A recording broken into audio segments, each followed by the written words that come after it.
சமாதான தூதன் என்றும் நற்கருணையின் பாதுகாவலர் என்றும் திரு அவையால் அழைக்கப்படக்கூடிய ஒரு மாபெரும் புனிதர்.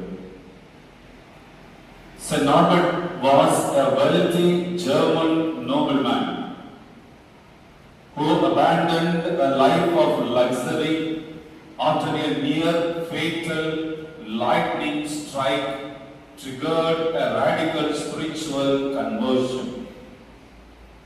He gave away his entire fortune to the poor, walked barefoot across Europe as a preacher, and founded the Norbertine order to reform the priesthood.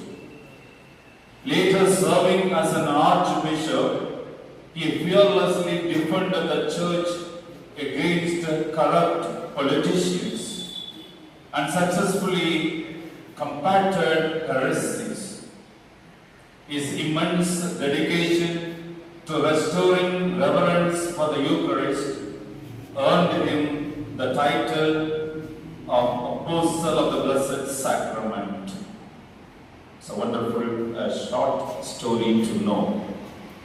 Norbert, a nobleman, a wealthy man, born in Germany, but abandoned his luxury love and barefoot went around to all Europe preaching. That's why he is called an itinerary preacher. அப்படின்னா வீதி வீதியா ரோடோட தெருவா போய் பிரசங்கம் கொடுப்பது அவருடைய வேலை. இட்டினரண்ட் preacher அப்படின்னு சொல்லுவாங்க. அப்படியாக யூரோப் முழுவதும் செய்திருக்கிறார்.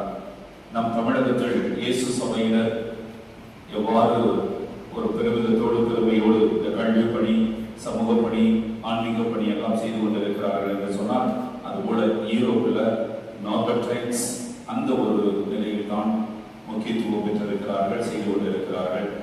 நார்பர்டைன் ஆர்டர் தொடங்குகிறார். தொடங்கும் போதே அவருடைய எண்ணமும் சிந்தனையும் ரிஃபார்ம் த priesthood. ஏன்னா அருள் பணியில் அருள் நிலையில் இருப்பவர்கள் எல்லாம் லக்ஸரியா வாழ ஆரம்பிச்சுட்டாங்க, அழைப்பை மறந்துட்டாங்க. அப்படிங்கிறத கண்டுபிடித்த நாட்கள் தான். அதில் ஒரு ஏழ்மையும் எளிமையும் இருக்க வேண்டும், உலக போக்கு இருக்கக்கூடாது, ஆன்மாக்களை மீட்க வேண்டும் என்ற எண்ணங்களோடு அவர் தொடங்கியதுதான் நவம்பர் 3 ஆர்டர், ரிஃபார்ம் த priesthood. அதெல்லாம் நடக்கா அப்படிங்கிறது கேள்விதான். ஆர்ச் பிஷப்பா இருந்தாரு. சர்ச்சை பல நிலைகளில தப்பறைகள் கொள்கைகளில் இருந்தெல்லாம் பாதுகாத்திட்டார். தன்னுடைய பணி வாழ்க்கை மொழியாக அவர் ஒரு சிறந்த துறவியாக வாழ்ந்தார், இறந்தார் என்பது வரலாறு.